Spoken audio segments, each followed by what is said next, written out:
We'd like to thank the panel for their attendance today. I will go round them up. I'll go round them up.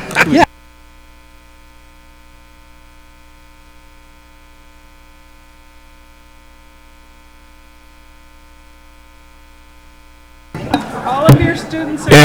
If Gary's all we got, it's a sad, sad day. Oh, that's not right. That's not right. You're gonna...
So, do you want to start? Mr. Chairman? Well, we'd like to thank everybody for coming today, and we want to thank the panel and Self-Help Counties for hosting this event.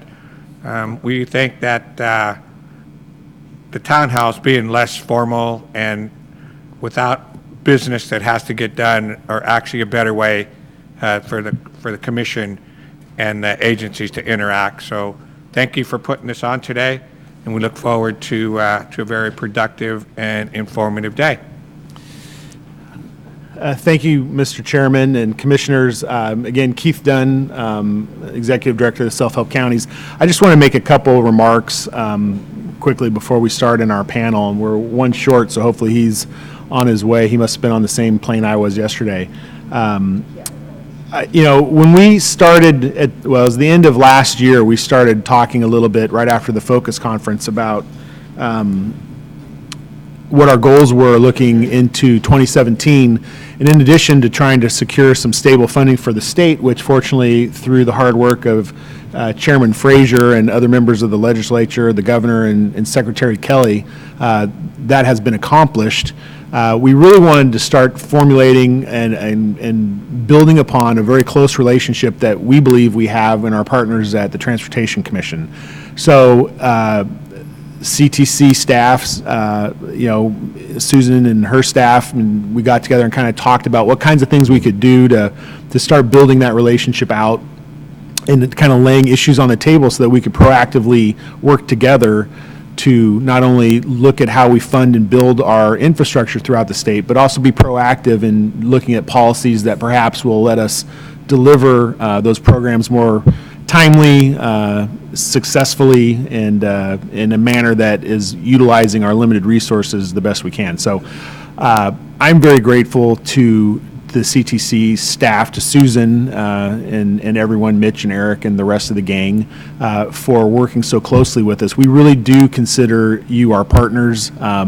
We have an opportunity to look at some new resources and talk about how those are going to be programmed out. And we're really thankful that we have such a close working relationship with all of you that, even minor differences that we might have on how that should be laid out, I know we're going to work very closely together and get it addressed. So we're looking forward to that. We're very grateful for your time, commissioners. And like I said, it's odd to be at this end of the equation, looking from here down on you, not down on you, but at you. Yeah. All right, Mr. Gilmetti. But we're very thankful for the opportunity to be here and to talk about our programs. The self-help counties, as you all know, in the 2/3 vote, and Chairman Frazier can attest to this, it is a threshold that takes a Herculean effort. And, we now have 24 counties throughout the state, which makes up about 88% of our population, that have gone out and successfully interacted with their communities to identify priority projects and get them to commit resources to build those projects. The self-help counties through the years, and I'm very fortunate to be able to work with such a smart collection of folks, have really built a dynamic, not only in their local communities, but with their legislators and in the state capitol, where they really are a resource that can come in and talk about how projects are delivered and what's the best approach to solving some of those critical infrastructure needs. So I'm very blessed to be able to work with them. I learn things from them every day, and they're a great resource, I hope, for you as well. Without further ado, I will kick over to our moderator. We had a few changes in our program. Initially, we have an illness and an injury that have prevented some folks from being here today, and Suzanne Smith is going to begin with our first panel, and I will pass the mic over. Thank you. Thank you. Mr. Chair and Commissioners, really I'm grateful for the opportunity to have this opportunity to dialogue and talk about project delivery and innovations around that. So we've got a couple of self-help counties up here, from one of the newest to one with a great deal of experience in delivering projects under the self-help mantle. I think when we scheduled this, in fact, I know when we scheduled this, SB1 was a glimmer in our eye, right? It was not quite fully born yet. So it's a pretty exciting time, and we all aspire for SB1 to be a great success, and I think it gives us a good context for this panel today. But as I was thinking about this panel, I started to realize that I am getting a little long of tooth, in that I thought I would start with some history. Being in San Diego, it brings me back to about 10 years ago in San Diego, when we were doing guidelines and implementation around Prop 1B and the role self-help counties were going to play in helping deliver CMIA projects, trade corridor projects. And it was at a facility not far from here where I, in my role representing self-help counties, stood at the dais, at the podium for about an hour and got grilled by the commission. So I am much more preferring my seat today. But I go back to that because it was a really interesting discussion about trust and innovation and communication and prioritization and performance, all issues that I think are relevant today. But I think we've learned a lot in that last 10 years about how to work together with the commission, how to work together with Caltrans. And project delivery there's no finish line in project delivery. We might finish a project, but there's always that next project. And how we learn from past performance, how we learn from what went well, what maybe didn't go so well, and how we apply that going forward, I think, is really our charge as your local partner, your funding partner, your project delivery partner, with you and with Caltrans. And so I think the goal of our panel, this first panel, is to talk about innovative project delivery approaches, things that have worked, things that perhaps should be expanded on, that may require legislative fixes or answers, or maybe are more procedural in terms of how they can be applied and what benefits could be recognized without having to go to the legislature. So what we're going to do is have each of our panelists spend 5 to maybe 10 minutes talking about their programs and how they've done some project delivery in an innovative manner, things they may have encountered, and then open it up for more of a dialogue and Q&A with the commissioners, because even though this is a little bit of a formal setting, we aspire to it for it to be more of a conversation. So I think I will start with Debbie here to my right. All right. Well, thanks so much for the opportunity to talk with you about innovative funding, and just starting by saying, wow, it's so exciting to be here with the self-help counties. They've welcomed us with open arms, and I just want to thank them all for their support, and you all as well, because it's one of those things where in these kind of small to medium-sized counties, we needed everybody to get us there over that hump to 67.7%. So we are busy now working to get projects done. And so what I want to start by saying is, first of all, we come from a history of a lot of success in partnering with Caltrans on STIP jobs. And you all know this because as your chair was saying, I think about our success every time I drive past the Red Barn. I think about it every time I drive through what used to be Blood Alley on 101 in Prunedale and that terrible left turn at San Miguel Canyon Road. So you all have been a part of giving us funding over the years in getting these projects done, and we did those in great partnership with Caltrans. I mean, we had our project development team meetings where I was there, where representatives from the local supervisor was there, and we all worked together on funding, on regulations, on getting these things built, and during construction, having the public outreach. So I see that as a model that I would like to take into what Caltrans now calls oversight projects.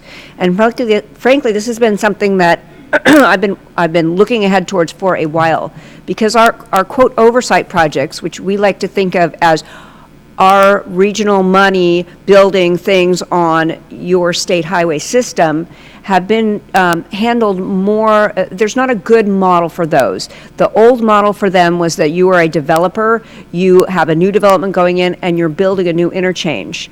But that's not what these projects are about. These are projects that are designed to improve travel on the highway system.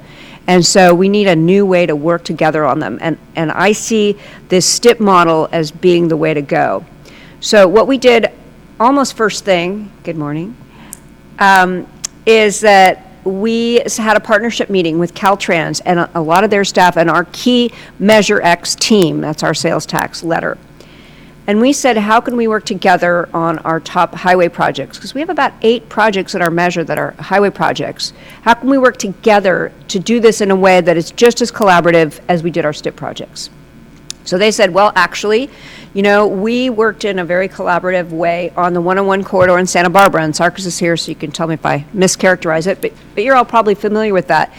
They have a system that they worked out with Santa Barbara in which they figured out what the corridor needs, working together in a range of different things, so not separating out, let's say, what's maintenance, what's safety, what's widening and capacity and such, but just what does the corridor need overall to address the transportation system, and then who can do the best job of that. Caltrans does a great job of right-of-way acquisition.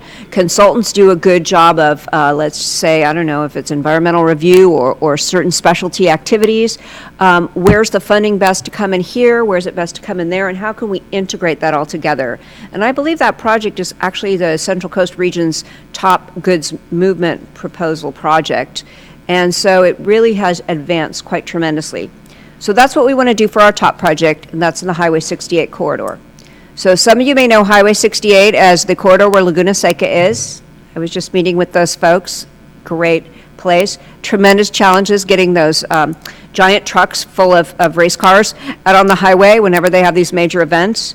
But it's also the corridor where the new Fort Ord National Monument is, and it's the major commuter corridor between the Salinas Valley and the Monterey Peninsula, as well as the way that people coming from the south are getting into the Monterey Peninsula. So what we'd like to do is achieve the same kind of partnership that we had in our 101 corridor, the Prunedale Improvement Project and San Juan Road, Red Barn interchange, and do that on this top measure project. So I'll leave it at that, and then with the Q&A, we'll talk a little bit about where I think we have some challenges and how you can help us out. All right, thanks, Debbie. May I ask, what, I didn't catch the name of the national monument, sorry. Oh, the Fort Ord National Monument. Oh, Fort Ord. Okay. Yeah, so the former Fort Ord military base, about 2/3 to 3/4 of it is now a national monument. And so we're looking to improve access for that. It also provides a certain amount of restrictions. Great, thank you, Debbie. Let's turn it over to the San Diego contingency. Thank you both for being here, and it's illustrative of the partnerships that we, I think, all aspire to have Lori here from Caltrans along with Gary from Sandag.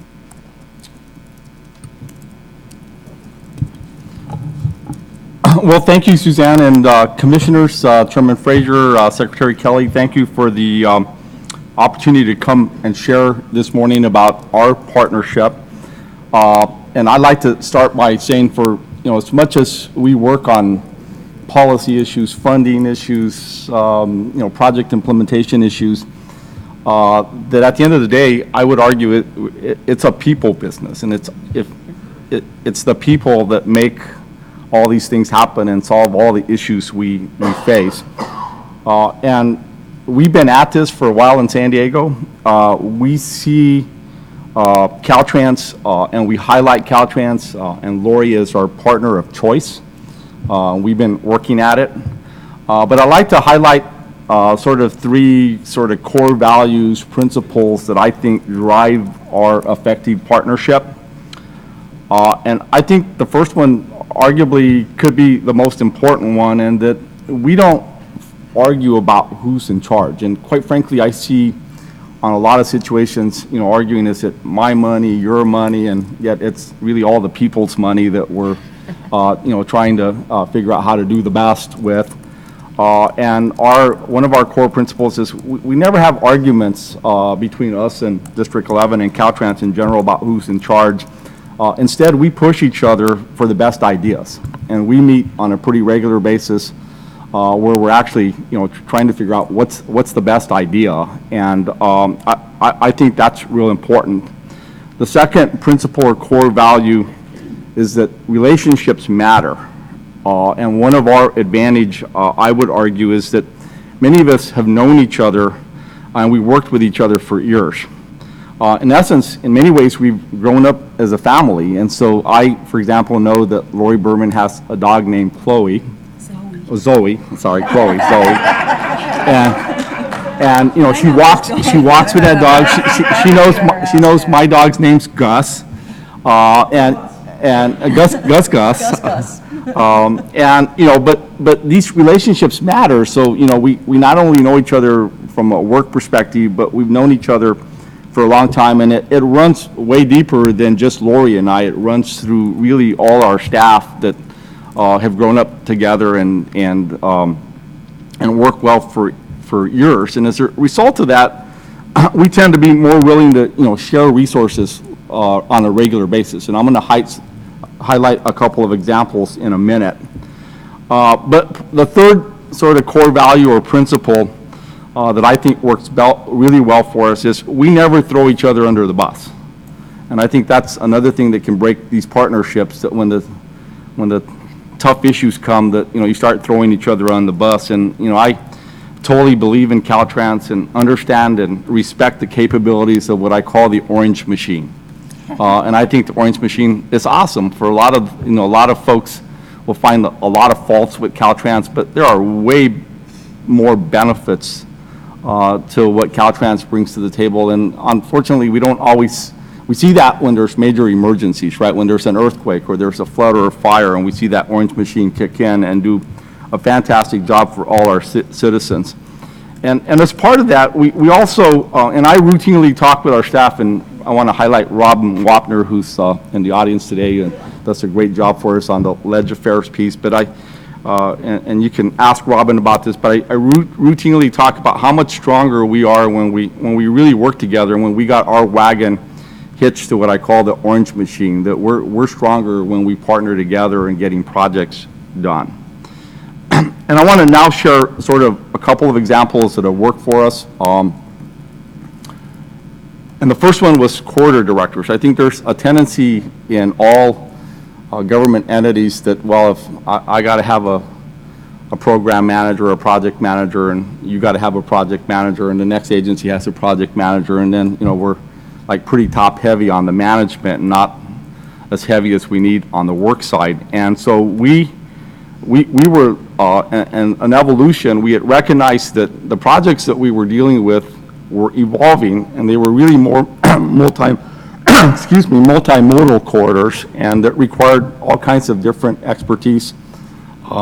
Senator Kehoe helped us on the I-5 as an example, where we built, you know, a multi-corridor that was included highway, transit, active transportation projects, environmental enhancements.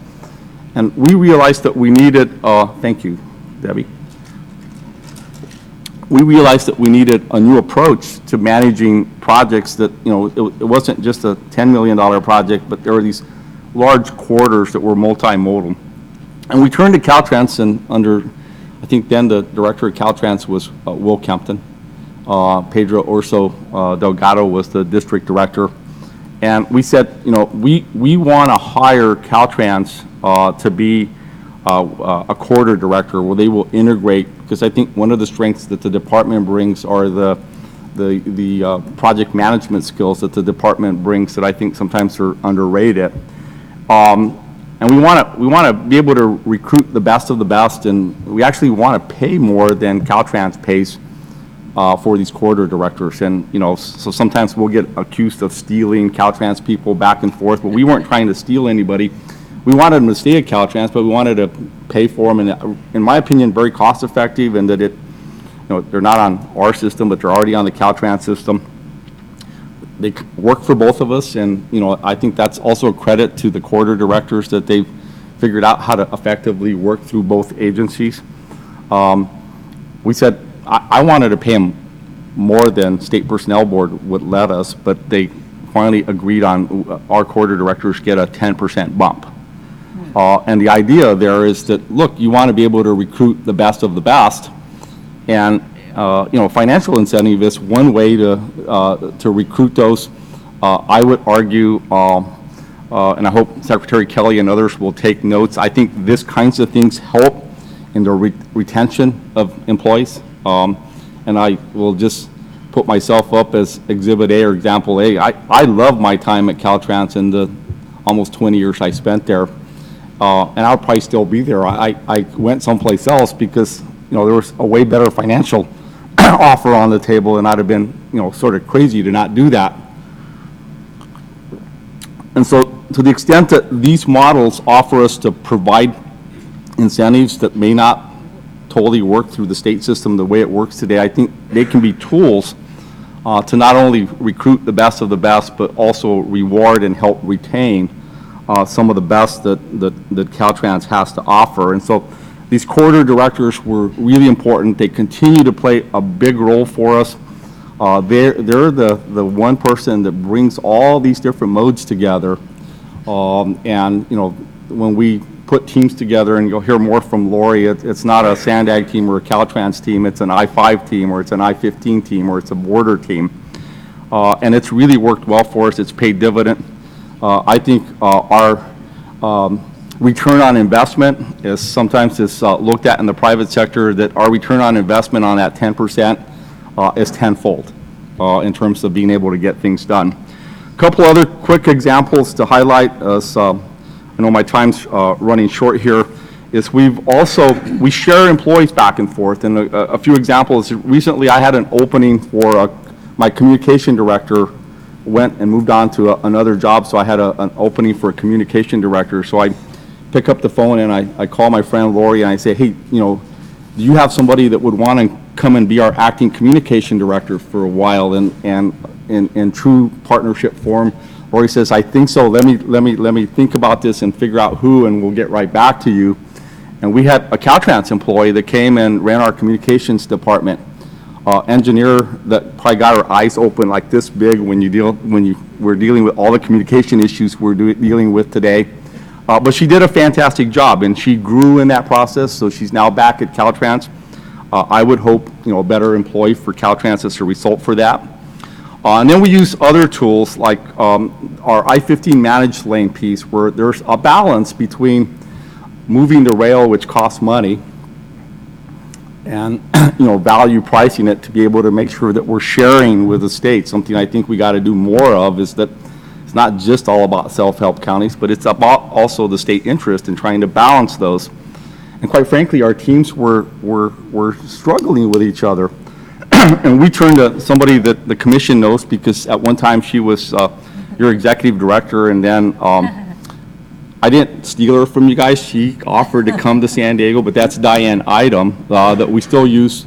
She's a strategic advisor for us at Sandag, and she knows both of our agencies very well. So we brought Diane in to really pull a task force together to look at how I-15 works. I would suggest that today that's probably a model that the commission and the department should look at around the state, because the issues we had got solved not by Lori and I solving them, but by people that are working on this every day. They came up with a solution. They worked together. Diane, probably had to beat some heads to get there, but she did it in a way that only Diane can do it, and we're better for it to that. We got a mitigation program where we've preserved about 9,000 acres. And we've done that in partnership with Caltrans.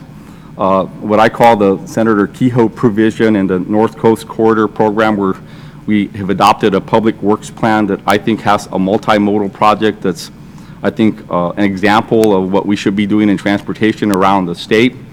And I'm very proud to say we got through the Coastal Commission with actually a staff recommendation and a unanimous approval of the biggest project the Coastal Commission has ever said yes to, and we couldn't have done it without our partnership with Caltrans. And then last but not least, let me close on, we're one of the cool things that Lori and I get to work on is international border stuff, and we're working on an international border.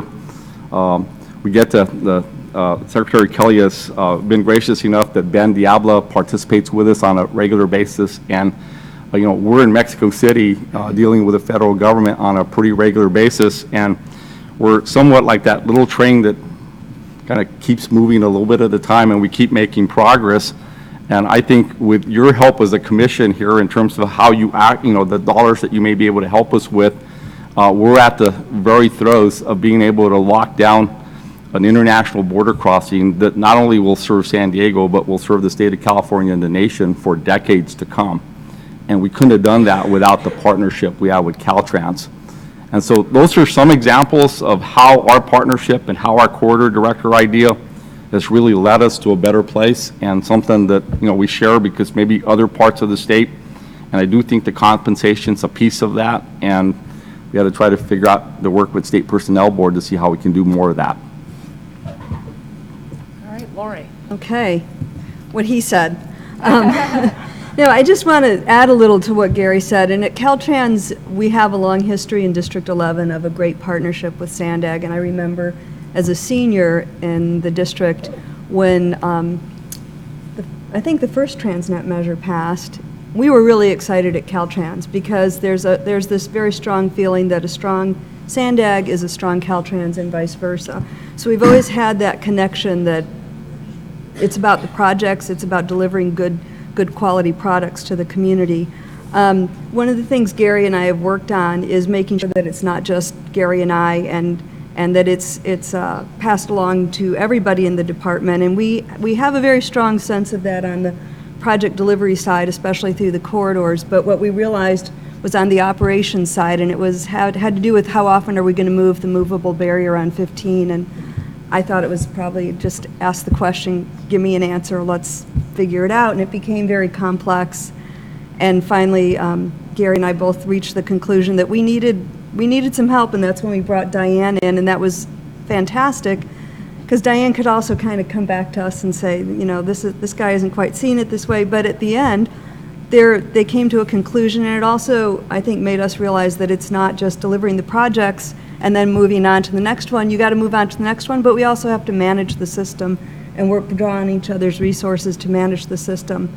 So that was a really good experience. I think the other thing I would say about the partnership is it's not just the partnership with us. When I first became district director, we had a meeting with then coastal director, Peter Douglas. Peter Douglas, and it was not a good meeting. And he was not happy with our staff, and Gary and I were both like, oh crap, no, how are we going to advance this? Because we thought we were in a better place than we were. But, you know, the thing about having a good partnership or developing those relationships is you got to keep talking to the people.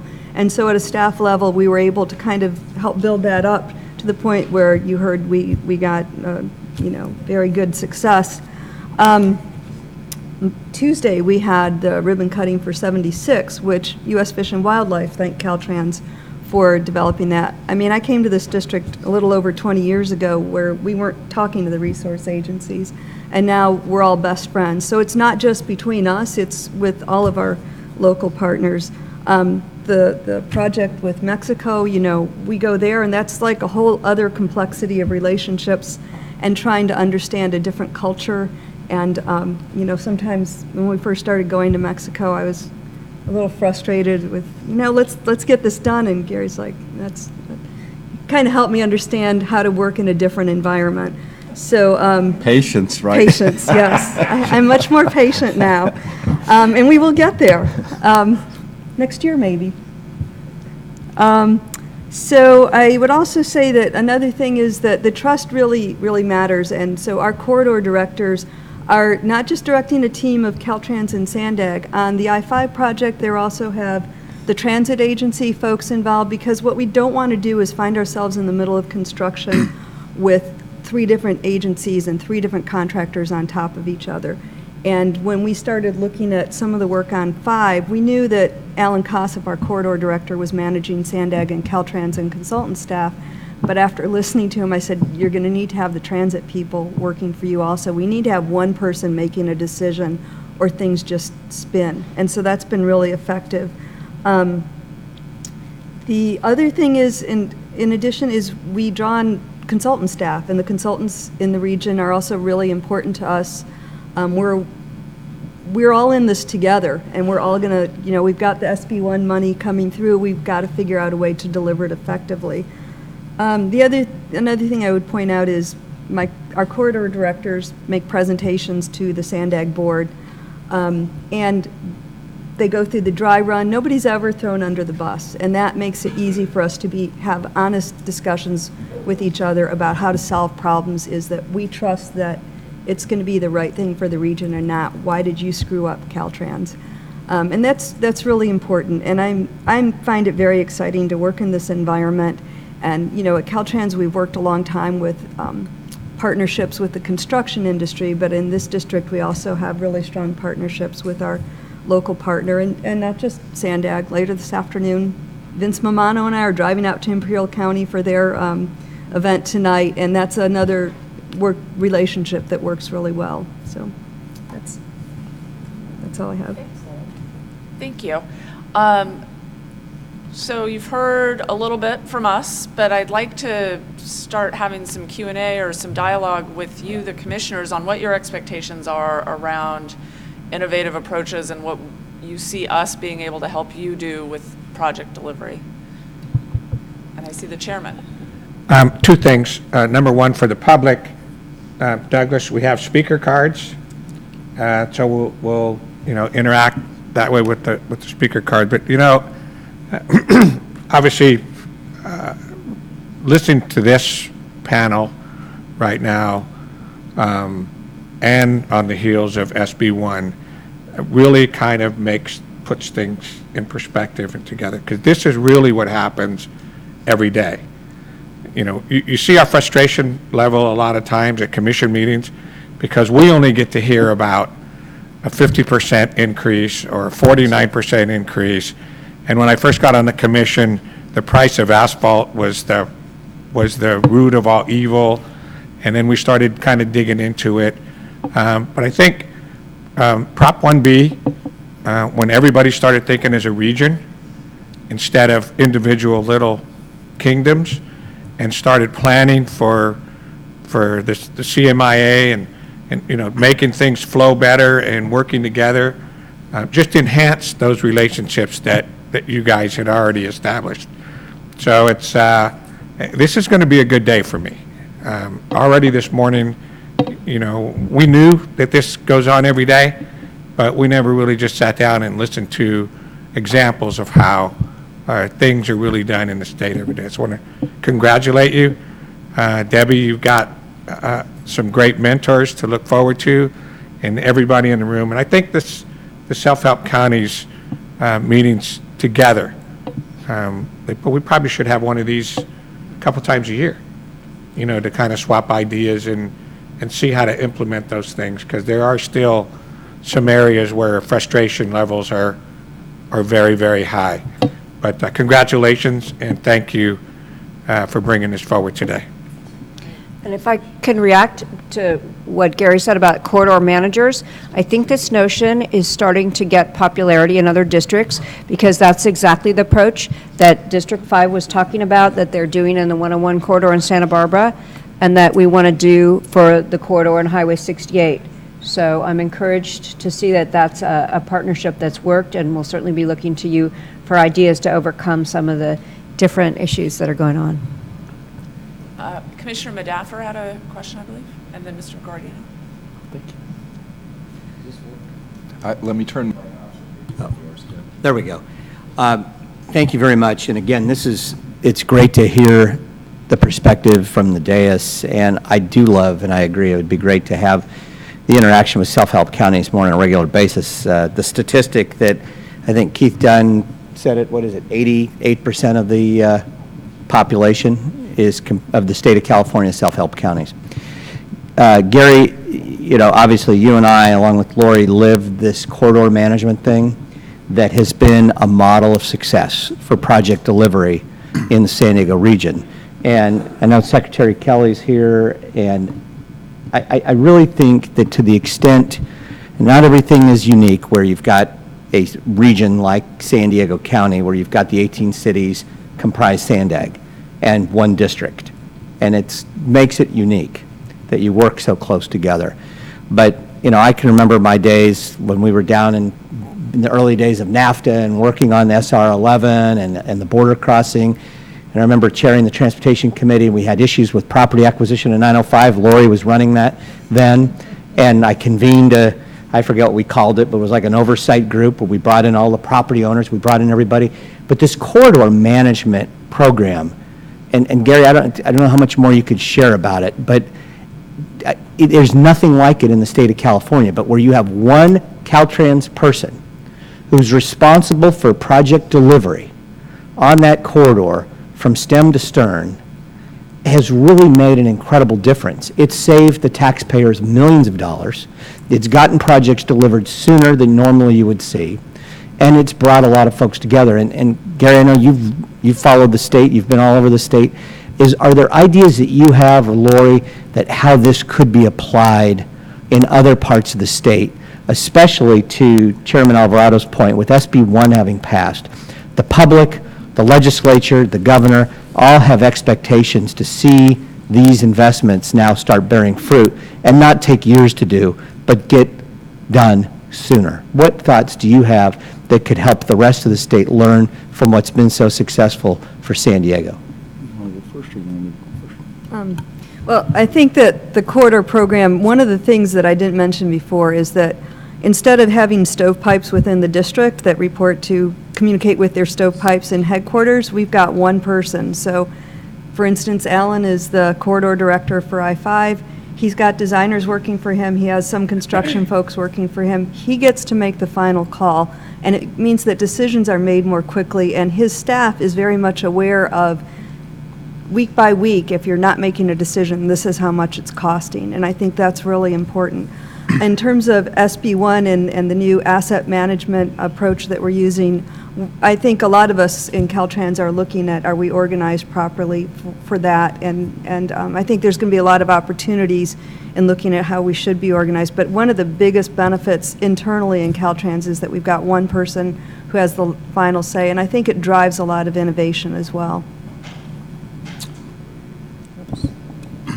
Yeah, thank you, Commissioner Madaffer, for the question. And I guess I would suggest that I think SB1 may necessitate more of this, and the advantage that I would share with the commission is SB1 has all these different programs that some are going to be formula driven, some that you're going to set the rules up for, a competitive process.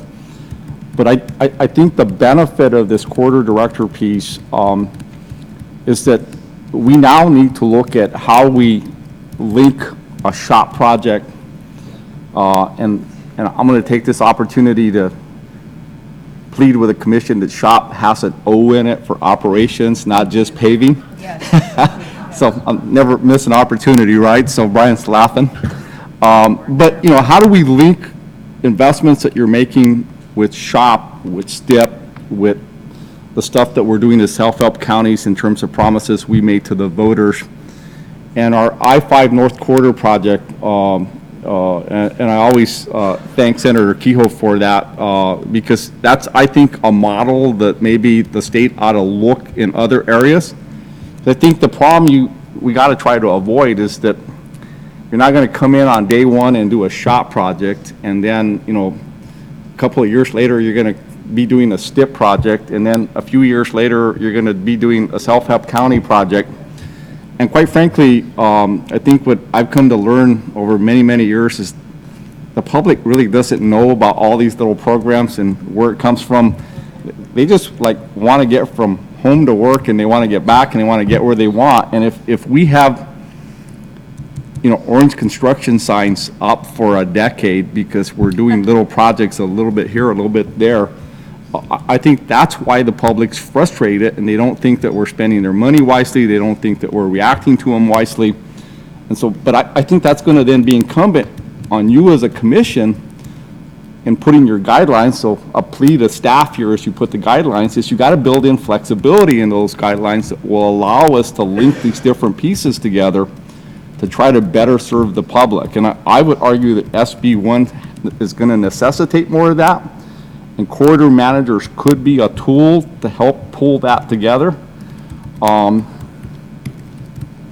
Because transit's also a play, and I think both on the I-15 corridor and the I-5 corridor, they have become way better transportation projects because they got strong transit components to it. And therefore, you can also help us, because I think we've got, and I suspect it's not just here in San Diego, but you got this war on transit versus roads, right? And look, we need them both to work together, because particularly our bus system, for example, the buses aren't going to fly over to get where they want to, but they're going to use the road system we have to get over. And so I think SB1 gives you guys a golden opportunity, but as you look to your guidelines, you got to build in flexibility. You yourselves got to avoid stovepiping everything, and then possibly using an idea like corridor managers and pay them a little bit more. I think if you pay them a little bit more, you're gonna, to some extent, you do get what you pay for. I think we gotta find a way to reward our state employees to earn more so that they're not leaving, right? And we can retain them. So that would be what I would suggest, Commissioner Madaffer and Commissioners. I think you have a golden opportunity, but you gotta avoid doing things the way we've always done them, by program and by stovepipe. So Yeah, I've got a couple of commissioners. who Oh, wanna okay. ask a I just couple wanted to say questions. ditto. This is super important for us because we've got a shop job coming in, we've got an airport project coming in, we've got this, that, and the other thing, and we'd really like it all to go at the same time. And Caltrans will say, well, we can't do that. We've got the shop money now. And you end up repaving the same road twice. And so, yes, flexibility with the different funding sources is something we desperately need now. I've got, Secretary, did you have, Well, mine was just on I the, don't like this job. I just wanted to respond to the specific corridor approach. I've had conversations with both Lori and Gary about their working relationship down here and trying to replicate that in other districts around the state. But one of the things that I think SB 1 includes that is almost a direct lesson from this region is the concept for the Solutions for Congested Corridors program was looking at what had happened down here in the I-5 North, all the parts of that more comprehensive approach to congestion, and figuring out how to put together programs that go beyond just, we're going to add one lane here and see how that goes for a while, as opposed to a broader, more long-term, more meaningful approach to congestion. I do think it has to be matched with, and Lori, I was interested in your comment on looking at what the right structures are if we're going to move the state in a direction like this on an emphasis on key corridors. What do you got to do at the structure of the department and the regions? And I think that's a great path to go down, and want to work with the department on how to do that. So I'm encouraged by this conversation, because I think you start with a program that we all want to see succeed, and then let's make sure we put in place the mechanisms to make that happen. So it's a very good conversation for me. I appreciate it. Commissioner Guardino. Thank you. I'm heartened, we're all heartened, that the family has grown now to 24 of the 58 counties in California, and 88% of the population in those 24 counties. Seeing Monterey, Santa Cruz, Stanislaus this last November is terrific. At the same time, we still have several counties who would like to go out or have gone out in the past and have not been successful one or more times. On this dais, you have people like Jim Arp, who has provided much of the wherewithal for many of us to become self-help counties or renew our measures. You have folks like me through my day job who have led numerous measures successfully, and dedicated a full-time person in Santa Cruz for 5-6 months last year, helped advise other counties last year as well as numerous times. So you have resources here that I think we need to explore offline. My question in that context is this: what do you all see as the self-help county family of the 1, 2, 3, or 4 next counties who want to go out, perhaps have the best chance to go out, that people on this commission can help get over the hurdle? Great question.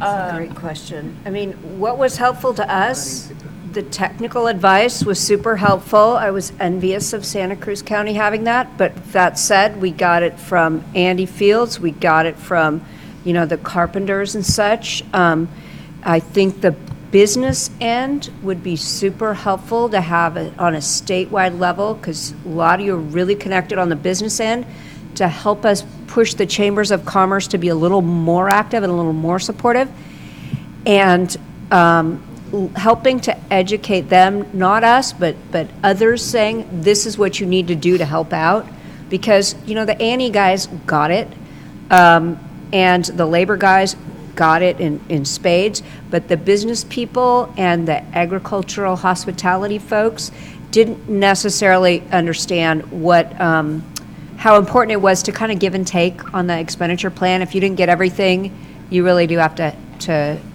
help out. So that's what I would say was critical. And then on the statewide level, you guys were fabulous in terms of getting those statewide entities to invest in us and give us early money. Well, yeah, and I think one of the interesting opportunities that is now available is through SB 1. One of the biggest selling items of becoming a self-help county is the opportunity to leverage state and federal money.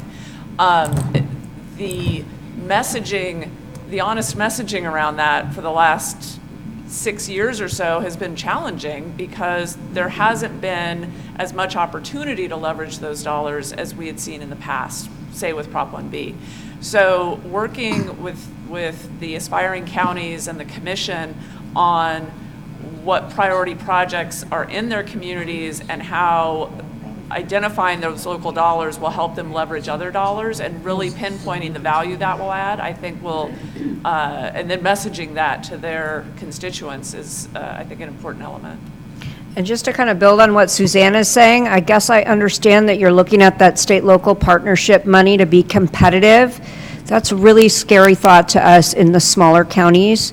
Predictability of funding is really hard for us. There's very little predictability now in anything, and yet these projects take many years to develop. So if I think I've got to go out and compete for this funding instead of being able to say, I'm going to get a match when I'm out there campaigning or when one is out there, it makes it that much more challenging to do. Commissioner Gardino, I got sort of three thoughts, and a couple of them,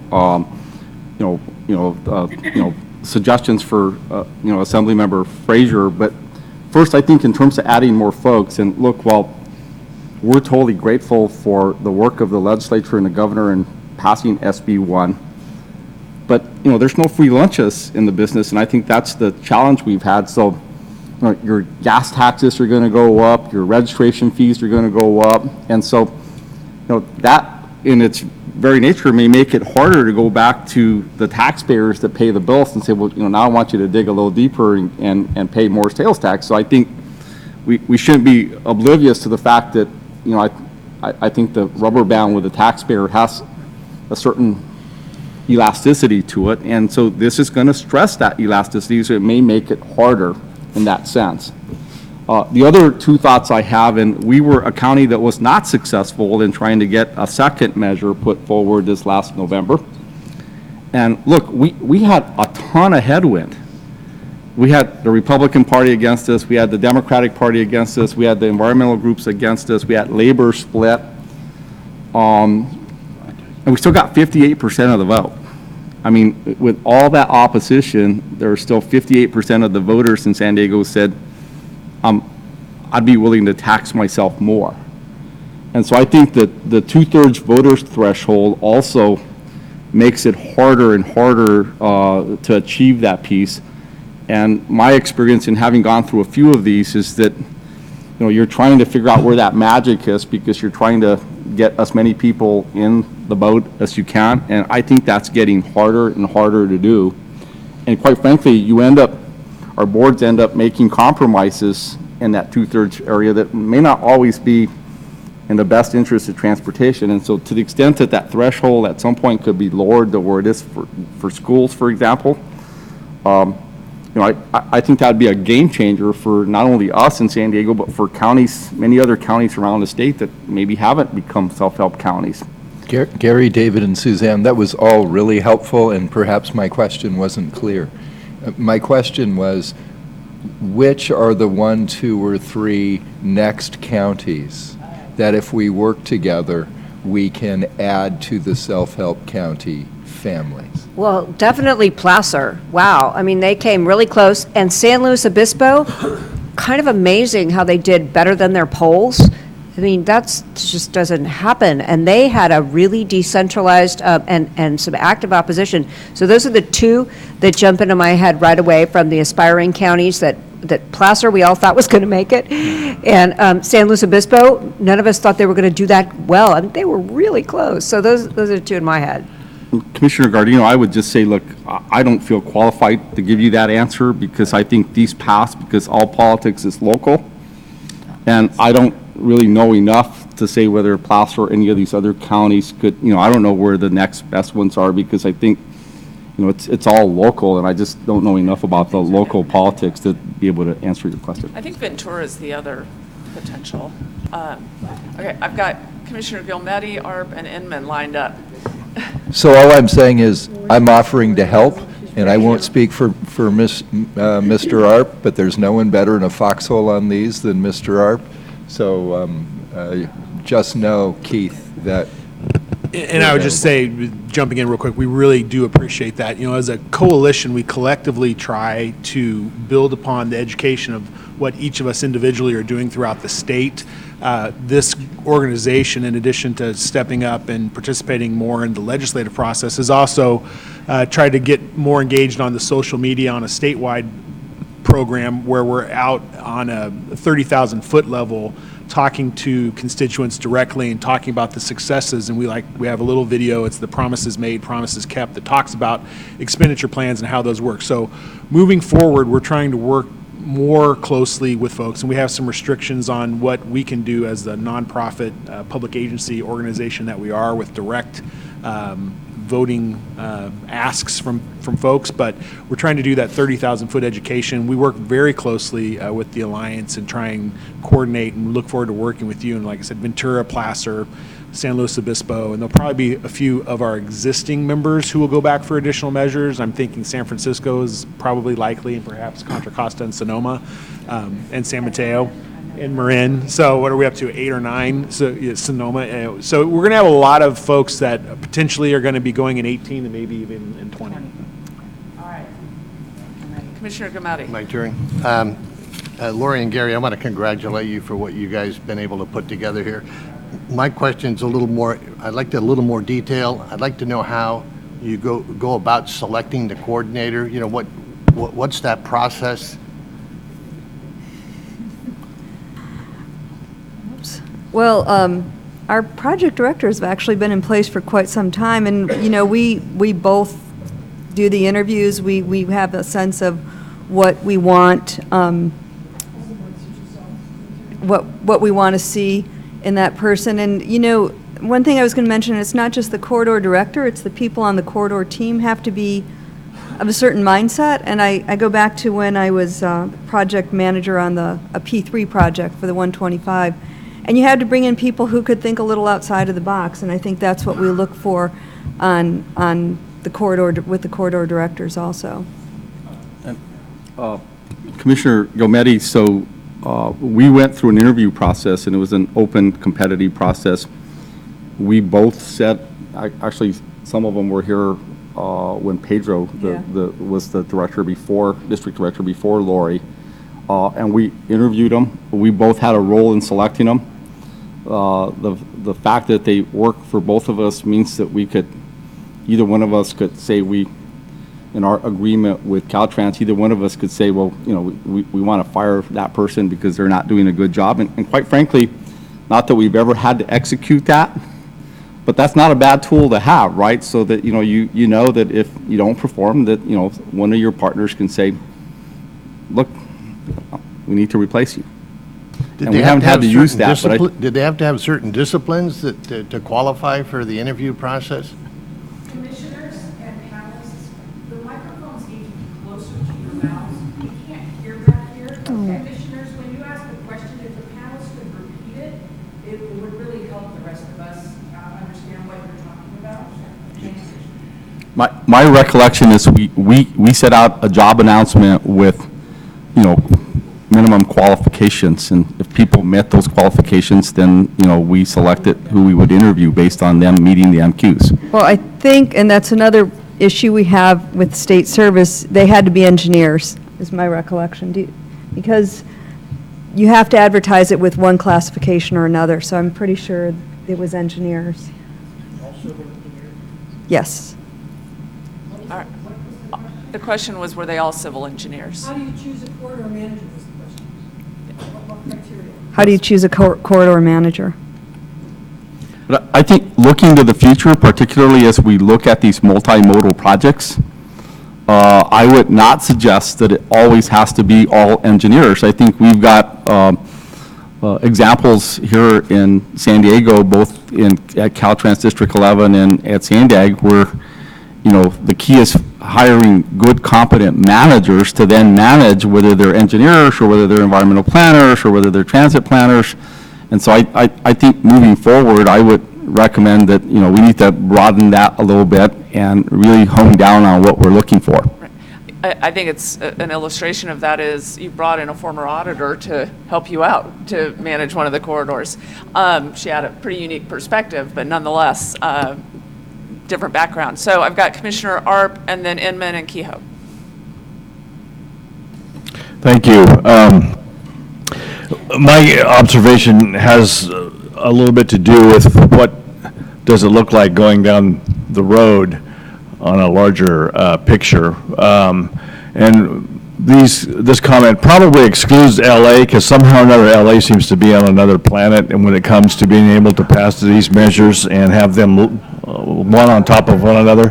We gotta watch them though, because there's maybe things to be learned there. I am envious of LA. You guys have done a fantastic job. Well, they have a unique situation in terms of traffic and people that is not shared by any place else. So that's a big deal. And I have seen it's been harder for them to pass them the last couple of times. But I think what has concerned me, and I've voiced this a few times to various counties as they've begun to put together another plan. It's one thing to pass a measure, reauthorize a measure that is expiring, because you can weave into your message that there's no tax increase involved if they approve a reauthorization. And that if they approve the reauthorization, here are the improvements that they can look forward to. So there's, it's once they've already bit the apple and tasted it and realized that there's some value, especially if you're good at delivering what you promised, it's a lot easier to go back and reauthorize. But when you start to layer them over, when you've bonded yourself out and you've spent the money in the first 6 or 7 years, and you've still got another, 18 years or so to go to pay everything off, and there's nothing to really show for that other than bond debt service, and so you go back to the voters for another bite of the apple. That's a different story, and not many counties have been able to do that. LA would be an exception. Alameda got it done a couple years ago, but it took a second campaign, and it took a big effort to get them over the finish line for that, and they're doing great things with it. But here's what concerns me. It's not sustainable to have an expenditure plan that takes 20 to 30 years to pay off, but you've delivered the projects within the first 10 years, and you've got 20 years left on the bond debt service, and so you go after another. How many times can you really do that? I don't think you can, I just don't think you can do that very many times. And Commissioner Arp, a thought on that, and look, I think the significant piece of what LA has accomplished is that their measures are evergreen. And quite frankly, I think and maybe tied back to the voter threshold, but I agree with you. We're forced to go out and figure out what we think the next suite of projects are for the next 30 or 40 years. When technology, for example, I would argue that we're up for a huge disruption in transportation that none of us really understand or know about. But if you had an evergreen measure, and that's why I've been watching with lots of interest in LA, because then I think now policymakers could make more responsible decisions, just like cities do, where they have 5-year capital plans, or the STIP that you guys do. That's been, at times it's been a 5-year step or a 7-year step. But then you're looking out in tranches that are reasonable amounts of time, and maybe not needing to bond up and not needing to do other things. But I think the role of the games we're forced to play in today is we're forced to try to go sell voters on all these cool things they would get if they bought this measure. And it's, in order to pay for them, we got to go out 30 or 40 years. And I think, to your point about layering them over and over again, we may be, taxing the kids beyond what they can do. And I think that's why I think what LA's accomplished really offers another opportunity. But I do think it's also tied back to the threshold, and only in LA can you pass these, where my recollection of the last one, they went back to the one they had done before and said, we're going to make it evergreen, and the voters said yes. I don't really know that is an answer, though, Gary. It is an answer to get the job done now and get it passed and have some money. But evergreening, I mean, if you're still bonding, if the model is to bond as much as possible so to get those projects out, even if you had evergreen, there's a point where you would look forward and say, geez, we're not going to pay for the stuff we've already done for 50 years. Can we keep doing this? My hunch, though, is if you had a more stable evergreen And look, you could put legislative requirements on it in terms of how far out you could bond and stuff. But, you know, we built the whole transportation system with STIP dollars before there were sales tax measures, and we weren't bonding. And so, I think there's ways to do that, but I think because you got to go figure out what you're going to buy right now, and then you want to do as good as you can, so you bond the heck out of it. And then the recent environment, because of the historically low interest rates, may not always be the case when we look forward. So the current environment, so I think there's ways, but I think you can make more, you know, more rational decisions if you know you got money that's coming in over a longer period of time, and policymakers can be more rational about what they're choosing to pay for right now. And I think with the steady source of income on an evergreen, in my opinion, is you can set aside a portion of it for debt service, and you could cash out a portion of it. You have, because you have that money coming in, don't have to worry about, you know, I have to do this big project, and that's going to take up most of my debt. So you can say, okay, well, let's put aside a certain amount of the money, do the debt service, maybe some maintenance, but now you've got a bank that you can start to build, not even worrying about it, a 15-year sunset. Let's put money in the bank, and then when you have enough money there, do an extra project or something. I think there's a lot to be said for the evergreen. I'm a believer in the evergreen. And you know, SB1 is evergreen, and what we're looking for is some level of predictability of that money, because if everything is competitive, then we're kind of, well, maybe we'll get this, maybe we'll get that, but you can really only go out so far on a limb in that regard. So I think if we can look at SB1 as one of those predictable funding sources, and I know you all are in charge of that, so if you could help me out and help us out in that regard with the money that you oversee, that'll be really helpful.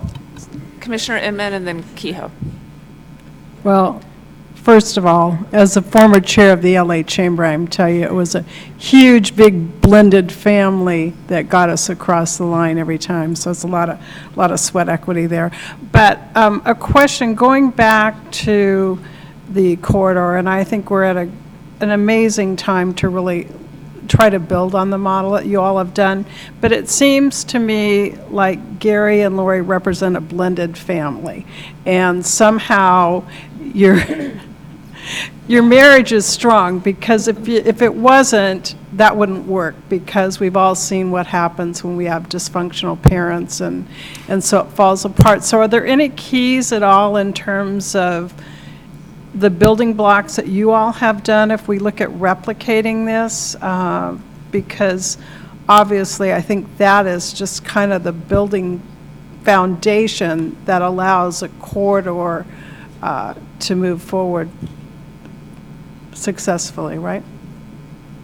Can I read about you? And I mean, I can tell you, as we're trying to set this up, what's getting in the way, since I didn't get a chance to interject this, it's the whole flexibility thing that they've been talking about. You talked about bringing in creative project corridor managers that are willing to think outside of the box, but I'm betting that because of certain restrictions, you all are walking around this way and, okay, we'll figure out this attitude, we'll figure out how to make it happen.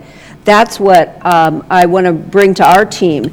And yet there are barriers. There are certain standards. There's this issue we've been having with encroachment permit limits being way too low. There's an issue with you've got to do a project initiation document. Even if you've done a fabulous corridor study, you're going to put me back in the box to do a PSR even if my environmental document is already done.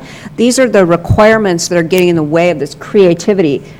I'm guessing you all are being more flexible about this, but you still have to check all those boxes. So tell me, what are your secrets on that? Look, a big part of our job in the district is working with headquarters. They've got their constraints, we've got our constraints, and the communication between the two is really important, just as the communication between us and Sandag is really important. Yesterday, my team told me, you know, we want to push on this spec and this spec and this spec. And I said, you know what, sometimes we got to just pick our battles and figure out which one matters the most, because you can't keep going and saying, we're going to be different. We got to work with industry. Those are the constraints on Caltrans. You know, industry has certain expectations of how we deliver our projects and what the specs say. That being said, you know, my staff and Gary's staff works really closely to understand what do we need to be successful? And then we can go forward, and a lot of it is personal communications. And if something's not working at Sandag or on the project, Gary will call me, or I'll call him. And I think that's the most important thing. Or my staff may say, hey, you know, we're kind of hitting a roadblock. And I say, does Gary don't know about it? Does Gary know about it? And, you know, maybe he does, maybe he doesn't. But also, Gary and I meet every week with either the I-5 team or the SR-11 team. Every Monday morning, we sit down for an hour and go through, because we want to be sure we're at a point on both projects where we just need to be sure it's moving in the right direction. So we have to make ourselves available for that. So it sounds like building blocks of trust and communication and a little bit of history and the ability to knit together a team from the resources that you have help facilitate that. What's unique is it's a one-county situation for the most part. In a region like ours, I mean, I talk with Bijan on a regular basis, but he's got 8 other of me to deal with in counties much larger than me. Wait a minute. Not quite like that. Yeah, no, not quite like that. I want to emphasize, because I think Commissioner Enman's analogy about a marriage is a very good one. And, you know, the 12th of next month, I will have been married for 35 years. She's put up with me for 35 years. But just like marriages, you got to work at it. And whether it's in District 4 with 8 wives or 6 wives, or whether it's in District 11 with 1 husband or 1 wife. But yeah, and I think the caution is you think you can just make this happen and it's all going to happen. Lori and I work at it. Every day we work at it. And so I think your analogy is so spot on, and that's why when I started, I said, look, at the end of the day, this is about a people business. And, you know, you don't always see what mom and dad do to the kids when they're misbehaving, but there's discipline that's happening when they're misbehaving. And we make it happen because we work at it every day and we set the tone at the top. And mom and dad, you know, the kids know that if they misbehave, there's going to be consequences. And there's incentives for them to behave well. It's so parallel to my 35 years of being married with my beautiful bride that has put up with me for this long. And I love your analogy because I think it's very spot on to what we do every day. Well, and just to raise the analogy one more level, if the father-in-law and the mother-in-law are not providing good direction from the top, and I'm talking about the Caltrans director, and supporting this marriage, then there's going to be fights and issues going on. And so I would say that having support and the flexibility from that father-in-law up there, and mother-in-law, since Norma's the one here, is critical as well. And not having it be that San Diego gets all the exceptions, but having it be that the exceptions and the flexibility are the rule. Because it's not a good operating system if you're constantly asking for the specs or the regs or the standards to be waived. It means that those standards aren't working. And the little sister is never going to get as much as the big brother in this relationship. I'm going to put this tortured metaphor to bed and go to Commissioner Kehoe. Close to the mic. I'm going to leave the marriage and family, but I do think that now Brian Kelly is moving up to grandfather-in-law, if you're going to follow this stuff too. That's right, great-grandpa, yeah. I want to go back. One of the big things the commission has coming up in the next few months, right now, is the guidelines for spending the SB1 money. So we've got, you know, in my opinion, big counties and some smaller counties at the dais up there. And yesterday, we heard a lot about the 75-25 proposal. 75% of the money will be competitively bid and 25% will be formula. You know, coming from my background in Sacramento, you know, competition is always touted as the way to make projects, and going back to the local level, lean and mean, cost efficient, you know, better done, aside from all the times you picked the bad contractor because they were the low bid. But yesterday, a lot of, some of the conversations settled on, as Ms. Hale, you said this morning, that competitively bid money is hard to plan for. You don't know if, of course, you're going to win or lose, so long-term planning really suffers. If you had to recommend a split between competitive and formula designated money coming out of SB1, by August 1st, what would you say? Lori, I'll start Debbie. with you, and then we go down, or whatever. Go ahead. I want to I'll hear start. from each. I would make it 60/40, 60% competitive, 40 formula. And my rationale for that is because I think for SB1 to be successful, look, and I think competition's great. I think we're as ready as anybody to compete.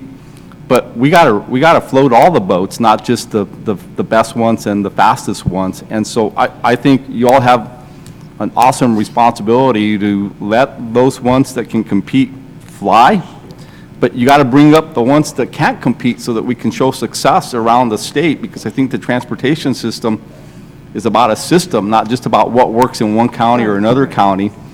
And so I would give a little bit more to the competitive piece, but I think you need a significant chunk to be able to help those that are not as successful, so that the little whiny sister doesn't become a little whiny sister, but she becomes a successful sister, right? Successful big sister. Okay, thank you. And I would flop the 75-25%. I would say make it 25% competitive and 75% formula. Because the problem is, for those of us starting out, yeah, we have other projects in the pipeline, but our big marquee projects are not going to be shovel-ready for a little while. And the number one question I get is, wow, we're doing this great corridor study. When are we going to start to see the first ones of these? And we sort of like, well, 5 to 10 years or so, depending on how much money we get. And yeah, I've got 50 million in that project, but I want to get, 75 to 100 million to do all the bits and pieces. And so I'm going to need to work with you all in the shop and the wildlife crossings and maybe transit. And we did make this promise of matching money. And so if we could actually say, hey, I at least got 10 million from the matching money, it would be really helpful. Because even with the formula, the big brother's going to steal it all. It's all right. We'll get him behind. So I think the commission's in a fantastic position right now with a number of competitive programs. You've got congested corridors, you've got the freight corridors, you've got ATP. There are all these opportunities that you're going to have to highlight really important projects, whether they're in a self-help county or not, and provide funding for them. With the state-local partnership program, I think the local word and the partnership word in that program are really critical, and really what I think sells the program is the ability for us to say, our voters voted on these projects, they are priorities in our community, and we love and appreciate the state for partnering with us, but formula is the best way to deliver that. In terms of a split, I loved the last program at 95-5. I'm guessing where we started at 25-75, that might be an overreach, but I'm not with Gary on 60-40. I think it needs to be far more weighted towards the formula side in order for us to plug that money into critical projects that we can deliver more quickly. Some of them may be smaller. I mean, we've spent a lot of time today talking about corridors and large capacity projects related to corridors and multimodal approaches to corridors. But that's not all we do. We have a lot of operational improvements on the system that aren't funded through the shop, that we're funding with local sales tax dollars that need a match. We have interchanges that may not be the $100 million freeway to freeway interchange, but a local interchange related to the state system that's in our sales tax measure and matters a lot, but still needs a local match. So weighing those types of projects and the funding sources and all of the opportunities I think the commission will have with competitive programs really puts me in on the side of wanting more to be formula based than competitive in the state local program. Lori? All right, well, we've got Commissioner Alvarado, and then I think I'm going to get booted. So here's the challenge for literally everybody in the room.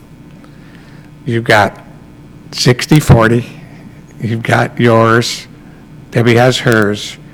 So before we leave today, we're all going to have to sit down in this room, and we're going to have to come up with something. Is it going to work for everybody? No. But at the same time, you've got stuff that you can do right away. You've got stuff right away and in the pipeline. The new people pretty much, we can't ask to wait 10 years for a project to get through environmental and design for SB money, SB1 money.